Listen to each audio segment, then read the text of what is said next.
క్రమంగా కనుమరుగు కానున్నాయి. వాటి సంఖ్యను తగ్గించే యోచనలో ఉన్నాయి బ్యాంకులు. దీనికి కారణం నిర్వహణ భారం అని తెలుస్తుంది. ఈ మధ్య కాలంలో ప్రతి ఒక్కరూ డిజిటల్ చెల్లింపులకే ఎక్కువగా మక్కువ చూపుతున్నారు. లిక్విడ్ క్యాష్ రూపంలో డబ్బులు చెల్లించడం చాలా అరుదుగా జరుగుతుంది. దీంతో ఏటీఎంలలో నగదు విత్డ్రా చేసుకునే వారి సంఖ్య రోజురోజుకి తగ్గుతోంది. దీంతో ఏటీఎంలు ఎక్కువ అయిపోయాయి. వాటిని ఉపయోగించుకునే వారి సంఖ్య తగ్గింది. దీంతో వాటి నిర్వహణ బ్యాంకులకు తలకు మించిన భారంగా మారింది. దీంతో రాష్ట్ర బ్యాంకులు ఈ నిర్ణయం తీసుకున్నట్లు తెలుస్తోంది.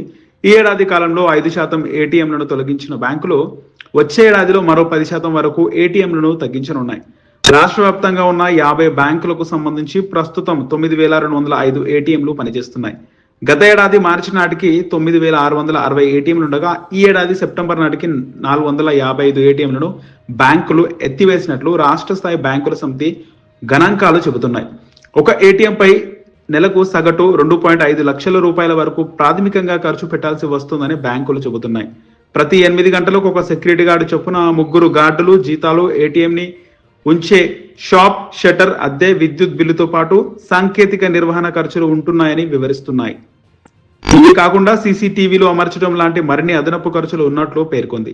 ఈ ఏటీఎంల తొలగింపుకు ప్రధాన కారణం ప్రస్తుత డిజిటల్ చెల్లింపులు భారీగా జరుగుతుండడమే అని చెబుతున్నాయి బ్యాంకులు.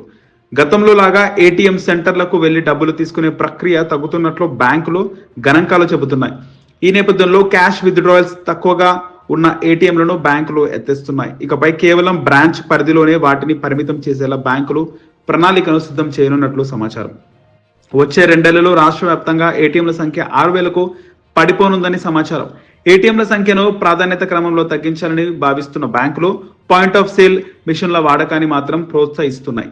వాటి ద్వారా బ్యాంకులకు అదనపు రాబడి ఉండటమే ప్రధాన కారణం. గత ఏడాది మార్చిలో రాష్ట్ర వ్యాప్తంగా 2,09,116 పిఓఎస్ మిషన్లు ఉండగా ప్రస్తుతం వాటి సంఖ్య 2,74,602కు చేరింది. భవిష్యత్తులో వాటి సంఖ్యను